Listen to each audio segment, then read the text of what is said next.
সিঙ্গাপুরের বিপক্ষে আসন্ন গুরুত্বপূর্ণ ম্যাচকে সামনে রেখে বাংলাদেশ ফুটবল দলের সবচেয়ে বড় আলোচনার জায়গা এখন গোলপোস্ট। এই ম্যাচে গোলবারের নিচে কাকে দেখা যাবে? অভিজ্ঞ আনিসুর রহমান জিকো নাকি তরুণ ও প্রতিভাবান ফুটবলার সাইফ কেরাওয়ালা?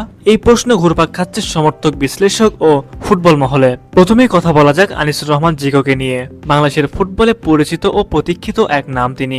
আন্তর্জাতিক ম্যাচ খেলার অভিজ্ঞতা, চাপের মুহূর্তে ঠান্ডা মাথায় সিদ্ধান্ত নেওয়ার ক্ষমতা এবং ডিফেন্সকে সংগঠিত করার দক্ষতা, এই সবকিছুই জিকোর বড় শক্তি। একাধিক গুরুত্বপূর্ণ ম্যাচে তার সেভ বাংলাদেশকে রক্ষা করেছে। বিশেষ করে শক্ত প্রতিপক্ষের বিপক্ষে ম্যাচে অভিজ্ঞ গোলরক্ষকের প্রয়োজনীয়তা সবসময়ই আলাদা গুরুত্ব দেয়। সেই জায়গা থেকে জিকো এখনো বাংলাদেশের জন্য মূল্যবান একজন খেলোয়াড়। তবে বাস্তবতা হলো, সাম্প্রতিক কিছু বিতর্কিত ঘটনার কারণে তাকে জাতীয় দলের বাইরে থাকতে হয়েছে। শৃঙ্খলা ও আচরণগত বিষয়গুলো আধুনিক ফুটবলে অত্যন্ত গুরুত্বপূর্ণ, বিশেষ করে জাতীয় দলের ক্ষেত্রেও। যদিও এসব কারণে তিনি দলে নেই, তবুও তার গোলকিপিং দক্ষতা নিয়ে কোনো প্রশ্ন নেই। যদি তিনি নিজেকে ফিট রাখেন, ফর্মে থাকেন এবং আচরণগত দিক থেকে ইতিবাচক পরিবর্তন আনেন, তাহলে গুরুত্বপূর্ণ আন্তর্জাতিক ম্যাচে যেমন সিঙ্গাপুরের বিপক্ষে তাকে আবারও বিবেচনায় আনা যেতেই পারে, কারণ অভিজ্ঞতা অনেক সময় ম্যাচের ভাগ্য গড়ে দেয়। অন্যদিকে সাইফ কেরাওয়ালা একেবারে ভিন্ন প্রোফাইলের গোলকিপার। তরুণ, ফিট এবং আধুনিক ফুটবলের সঙ্গে মানানসই রিফ্লেক্স ও অ্যাথলেটিক ক্ষমতার অধিকারী এই গোলরক্ষক বর্তমানে দারুণ ছন্দে রয়েছেন।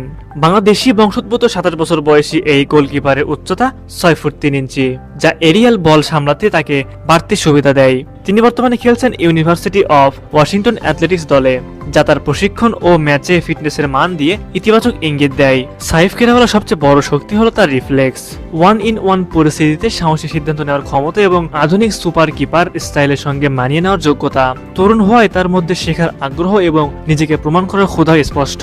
বাংলাদেশের গোলকিপিং সমস্যা দীর্ঘমেয়াদী সমাধান হিসেবে বাহুবে চাইলে তাকে আগামী মার্চ থেকে জাতীয় দলের হয়ে খেলানোর পরিকল্পনা করতে পারে। তবে আন্তর্জাতিক অভিজ্ঞতার অভাব এই মুহূর্তে তার সবচেয়ে বড় চ্যালেঞ্জ।